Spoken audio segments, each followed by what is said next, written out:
I tried to reveal my cheating spouse, but it took a dark turn.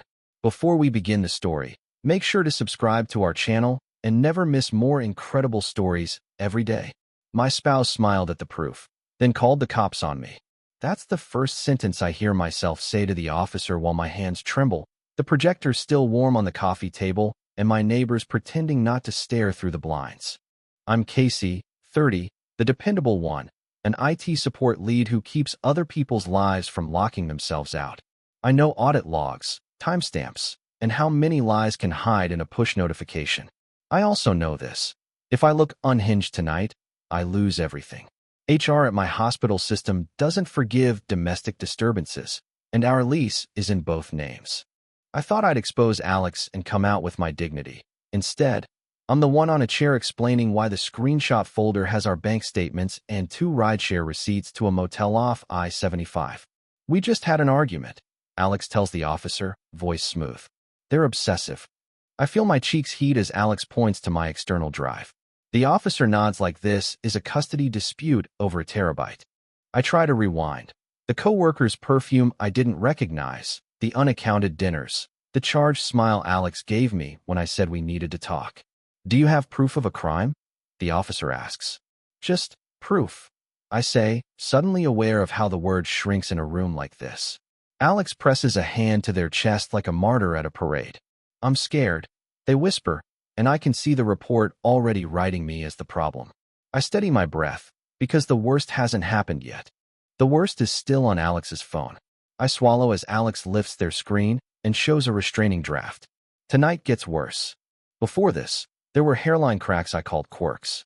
Alex used to set alarms for us time, and then lock themselves in the bathroom for an hour with a face mask and a whispering call, emerging glossy and loving. We met when I fixed the Wi-Fi at a wine bar. They tipped with a joke.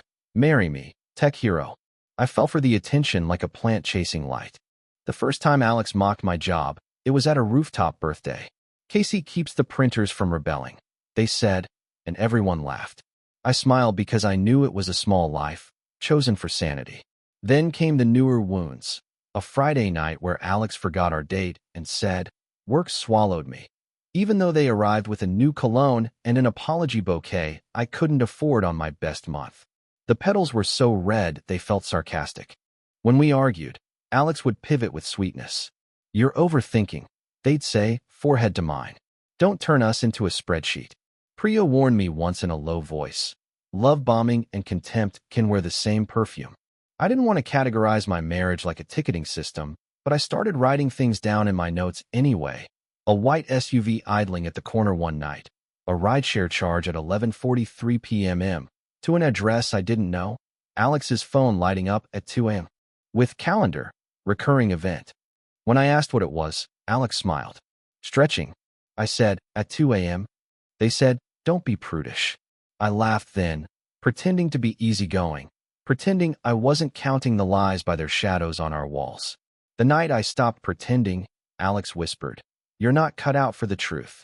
The first suspicions were stupid small, like pebbles in a shoe. An unfamiliar receipt tucked into our junk drawer. 2 cocktails, 1 appetizer, signed with a looping that wasn't Alex's usual. Client thing, they waved it off. Their phone's notifications changed tone, buzz buzz pause buzz, like someone learned my schedule and threaded texts between my bathroom breaks. I smelled a new perfume on the passenger seat of our car, and Alex laughed. Priya's gift spilled in the bag. Priya does not wear perfume. You're spiraling, Alex said, and I blamed myself because yes, I catalog everything. Doubt is a memory leak. It eats bandwidth you didn't know you needed. I checked our bank app and found cash withdrawals and round numbers, always near the same stretch of highway. I bring cash to the food trucks, Alex said, kissing my cheek. Then an email hit our shared inbox from the phone carrier. Thanks for adding a new device. And vanished 3 minutes later, like a dove sucked back into a magician's sleeve. I retrieved it from trash. A second line, same account, pick up at a store 2 neighborhoods over. It's for work, Alex said, voice steady, eyes bored, and I felt childish for noticing it all. That night, I lay awake, screen dimmed, reading IMEI numbers and model names like they were horoscopes. I told myself, maybe Alex is planning a surprise for me. Maybe I'm building a villain from dust. Morning came smelling like coffee and the white lie of normal. Alex hugged me from behind and murmured, "You worry because you care." I thought, yes, and also because I'm right. When the first motel invoice surfaced, I realized I could prove it or drown. The escalation snapped into place on a rain-glossed Tuesday. Alex texted, "Work emergency, don't wait up," at 10:17 p.m. Our neighbor Mrs. Larkin DM'd me at 10:51. Saw Alex getting dropped at the corner with someone. Looked tense. I didn't breathe for a full minute. I pulled our rideshare history. Our shared account shows only my trips, but Alex uses personal payments sometimes. Fine. I opened the email address Alex created for warranties and newsletters. A password reset ping sat there, unopened, subject line. Confirm your burner mail change. That word stared at me like a confession wearing a hoodie. I tried to sleep and failed, so I drove to the phone store listed in the new device email the next day at lunch. The associate looked barely 20. "I can't share account details," he said, then paused when I mentioned my name on the plan. He tapped, frowned, and printed a generic service order with half the useful things blacked out. The pickup time? 7:36 p.m. last Friday. The signature? A neat A that matched the receipt in the junk drawer. I drove home feeling like my bones were a box of forks rattling on every pothole. That night, Alex showed up cheerful with takeout. Crisis averted, they grinned. "We stabilized the client." I said, "Which client?" They said, "You wouldn't know them," and kissed my forehead like that was a period. I went cold inside. At 11:11 p.m., I found the rideshare trail to a motel, 2 exits south. Isolation is a slow turn of the volume knob until you can't hear yourself. I told Priya everything over phone, hands cupped around the bowl for proof I still existed. "We build a plan," she said, practical, eyes fierce. Not a scene, a plan. Tasha, my sister, called me a few hours later and spoke like she was holding my shoulders. "If you're right, you need to play clean. Don't give them anything to twist." At home, Alex started seeding the ground. "Priya's jealous," they said lazily. "She never liked how happy we are." Group chats went quiet around me, like someone dimmed the lights. Alex posted a couple of golden hour photos titled "Late Night Grind with My Favorite" and tagged a faceless skyline. Friends added heart emojis. I stared at the comments like they were a lineup of alibis. My manager asked if everything was okay after Alex dropped by the hospital with coffee and a loud story about my stress. "Casey works too hard," Alex told her, tone theatrically concerned, and I wanted to scream that we were performing a murder in slow motion and no one noticed the body. That night, I opened our lease, our insurance, our shared cloud. I made copies. I logged out of everything on Alex's devices, then back in with a new passphrase they didn't know.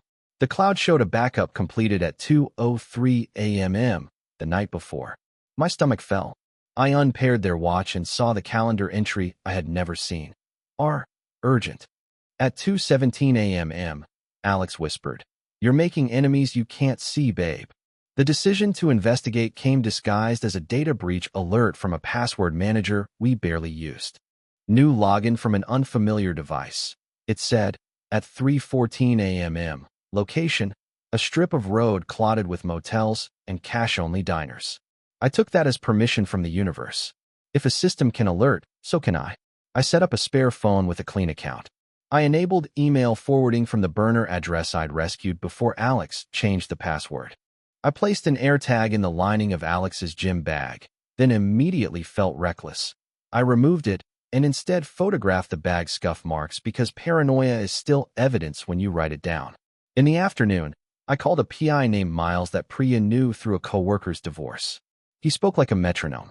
"I'll only take this if you promise not to interfere," he said. "Surveillance is less about chase scenes and more about clocks."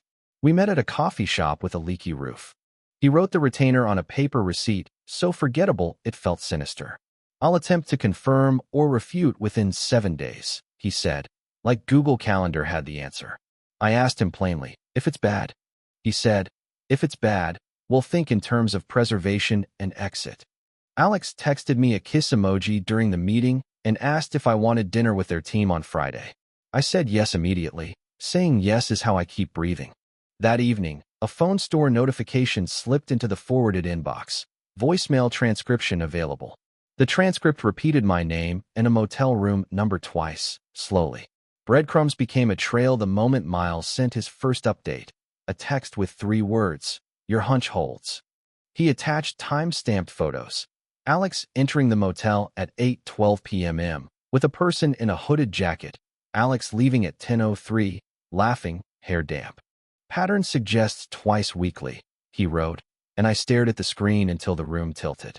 I drove to the motel the next day at noon and asked for a copy of any invoice with our shared card. The clerk had a migraine and a halo of hairpins. She didn't care that I looked wrecked. "Can't print names," she said. But when I showed the last 4 digits of our card, she slid a subtotal across the counter with a sticky note. 206, 224, 206, 310. The numbers looked like a code. I matched them to room numbers later using a posted map, then to dates in our budget app. At home, I synced Alex's smartwatch back up to my laptop. The heart rate spikes told their own story at suspicious o'clock. I knew enough not to romanticize data. It only says something happened. But the timestamps did not match the alibis Alex fed me. I called an ex-co-worker of Alex's I'd met twice at holiday parties. After a long pause, he said, "Alex has side projects. It's how they keep the lifestyle." My tongue went numb. "What kind of side projects?" I asked. "The kind with cash and NDAs," he said. "And friends who don't like overhead." He added, "If you dig, don't do it alone, Casey. Don't be visible." The mini twist didn't feel mini. Miles called me from a number that didn't register. "You should sit," he said. "It's not just infidelity." He had photos of Alex at a pawn shop, a check-cashing place, in a parking lot where a man with a copper beard handed over a sealed envelope. "Money moving," Miles said. "And, are you aware of a loan in your name?" I was not. He sent a screenshot of a credit pull I hadn't initiated, 3 weeks old, with my old address from college. I felt the blood fall out of my face. I logged into annual credit report like it was a defibrillator. There it was, a personal loan application with a forged signature that looked like mine after sleep deprivation. Amount requested, $25,000. Status, pending. I remembered the urgent calendar entry and the recurring stretching at 2 a.m. The dots lined up into a picture of me losing my job and my housing. Of Alex's lover, not just a lover, but a lever. In my forwarded inbox, a message arrived from the burner. "Tonight 9, same place, bring cash, no delays." The sender signed with a capital R. I called Priya and told her everything, voice flat. She said, "We go to a lawyer tomorrow. Tonight, you copy what you can and you don't confront." I opened our filing cabinet and found the envelope where we kept our social security cards. The tape was peeled and smooth, like someone lifted a print from my life and put it back crooked. Alex came home humming, placed a bag of my favorite pastries down, and said, "Surprises tonight. Plans are paper boats unless you weight them with specifics." Priya sat at my kitchen table with a legal pad and wrote headings, statements, screenshots, audio, safety. "You need clean backups," she said. We copied Miles's photos to an encrypted USB in my cloud account. We organized receipts by date and location, the motel invoices, the gas station across the highway, the pawn shop with the red awning. I used my work laptop, strictly offline, to mirror Alex's phone when they showered, capturing a batch of messages between A and R. The messages skipped vowels, like they were running letters through a fence. Still, they said enough. "Room 206, drop 310, Casey?" Just that lowercase word floating alone, like a hook. I recorded a call with the loan company, asking about the pending application. The rep, cheerful, said, "We're waiting on a final bank verification." Priya mouthed stall. I asked for a mailed verification letter to be safe, and the rep agreed. The moral dilemma spread out like a map. Do I take this to Alex and beg them to stop before my name is cemented? Or do I set a reveal in a place with a witness who can't be spun? Priya tapped the legal pad. "If you confront privately, Alex writes the story and you're the villain," she said. "If you reveal publicly, it's messy, but the narrative can't be deleted." I stared at the tidy columns and thought, I love someone who loves the mirror. I chose mess, and mess requires a witness who can't be charmed. The close call arrived wearing charcuterie. We were at a friend's birthday, fairy lights and playlist, and people who knew us as the cute couple who bickered over podcasts. Alex floated between groups effortlessly, refilling drinks, performing warmth. I kept my phone in my pocket like a talisman. At 9:30, Alex found me on the balcony. "You've been distant," they said, soft. "Is this about the late nights?" I said nothing. "Casey," Alex continued, "I love you. Some things at work are complicated. Trust me." I looked at the skyline and counted the red lights blinking on cranes. Priya stepped out, squeezed my shoulder, and went back inside, a metronome to keep me from accelerating into a crash. "Tell me why there's a second line on our plan," I said. Alex didn't flinch. "Company perk," they murmured, eyes kind. "You're seeing ghosts." The kindness made me angry. "Whose are?" I asked. Alex tilted their head like I'd mispronounced a word. "Tread carefully," they said. "Paranoia makes people unattractive." Heat flared behind my eyes. Inside, someone shouted cake. The room crowded around frosting while we stood on an island of our own making. "Come home with me," Alex said. "Let's reset." I wanted to fold, to choose the soft chair of denial. My phone buzzed. "Miles, heads up, movement tonight 9:50. Priya met my gaze from across the room and shook her head minutely. Alex's smile hardened, and they whispered, "You won't like what happens if you don't comply." The trap needed a neutral stage and bright lights. I picked the neighborhood association meeting because it had two things I needed: attendance by adults with agendas and a projector. The president, a sweet tyrant, let me add a home safety item to the agenda if I kept it under 10 minutes. Priya collected neighbors she trusted and told them, "Casey's got something important about scams." Miles texted me at 8:41. "Alex with R, parking garage C, photo incoming." I felt my pulse throb in my throat. I sent the backup USB with Priya and kept the originals in my inner coat pocket. The plan was simple: a 3-minute primer on phone cloning and identity theft, then the sequence of motel timestamps, rideshare logs, and the loan application trail. Facts first, the sting after. I invited one more witness, a patrol officer I'd met during a hospital cyber safety talk. He agreed to drop by if time allowed. The meeting began with landscaping complaints. My bones rattled with impatience. When my turn came, I walked to the front, palms sweaty, and said, "I work in IT. I help people avoid getting locked out of their lives. Here's what that looks like when it goes wrong." I clicked the first slide, a redacted invoice, dates circled. A murmur. Second slide, the carrier's new device confirmation. A low whistle. Third slide, my credit report pull. A woman in the back whispered, "Oh, honey." The door opened, and Alex walked in smiling, holding a manila envelope. The big reveal detonated, then inverted in a breath. I advanced to the photo of Alex at the motel with someone whose face Miles had blurred. "This is my spouse," I said, voice steady. "This is the trail that led to a loan application in my name." Gasps broke like small waves. Alex stepped forward, calm as an anesthesiologist. "My turn," they said, laying the manila envelope on the table. Inside, printed screenshots of my forwarded emails, my notes, the call recording labeled with the loan company.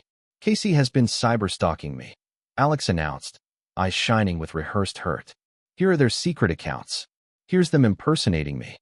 A couple of neighbors sucked their teeth. My stomach dropped. Alex had anticipated the play and packed a counter. The patrol officer walked in at that exact second, like stage direction. Alex turned to him. "Officer, I'm concerned for my safety," they said. "They've been accessing my devices without consent." My tongue went wooden. "These are my devices too," I managed. The officer glanced at the crowd, at the screen, at Alex's neat pile of evidence. "Let's all calm down," he said. Priya slid the USB into the projector. "Full context," she whispered to me. On screen, the series of bank withdrawals, the pawn shop, the parking garage shots with timestamps overlapped against my meeting invites sent days ago. The officer leaned closer. Alex's smile quivered. "You forged my signature," I said, quieter now. "At the bank. On August 14th. Alex's phone buzzed, and the name, R, lit like a warning flare. Fallout is not dramatic. It's paperwork and outages and holes where people used to stand. The officer didn't arrest anyone. He did, however, ask Alex to come in for a statement about financial irregularities after Priya played the audio of the loan rep confirming verification pending for my name. Miles filed a report notarizing his dates. I spent the next day on hold with the bank, placing a fraud alert, then at HR, explaining that I was safe, that I had a plan, that there would be no scenes at work. My manager's mouth was a thin line, but she nodded. Friends split along invisible math. The ones who loved Alex's shine peeled away, sending DMs about both sides and privacy, while 3 others texted, "We're here." Tasha drove over with soup and a glare that could etch glass. "You did the right thing," she said, every syllable a floorboard. The fake restraining order Alex had drafted, yes, drafted, arrived as a template in my forwarded inbox with a subject line, "Need to file." I forwarded it to the officer with no commentary. That night, I found our lock screen logs showing multiple failed attempts on my work laptop. I changed passwords until my hands cramped. My body felt like a building after a fire inspection. Safe to re-enter, but smelling of something that once almost killed us. Alex texted me, "We can still fix this," then send a photo of our wedding day. I wanted to crawl inside that image and sleep. Instead, I wrote a witness list and a budget. At midnight, someone scraped a key down my car, slow and deliberate. Healing isn't cinematic, it's boring and expensive. I met with a lawyer who looked like they'd seen every version of my story and had snacks for all of them. "We go for an identity theft affidavit, police report, and a credit freeze," they said, checking boxes. "We also set conditions for any contact, written, through counsel only." I sat with a therapist who didn't blink when I described the night with the projector. "You were trying to make meaning visible," she said. "That's not obsession. That's survival." Priya and I bought a small safe and a new router. We changed network names and default passwords, set up MFA like a ritual. I cleaned my devices like they'd been in a flood. New OS install, new phone number, new cloud. Miles sent a final update, or had prior charges for fraud and intimidation. "They won't go quietly," he warned. I practiced saying no to myself. No midnight spirals. No rereading old messages. No imagining the other version of our life, where Alex confesses and we rebuild. Tasha came over with boxes, and we labeled the past: cookware, linens, photos. I wrote a letter to future me. Don't trade the quiet for the spectacle.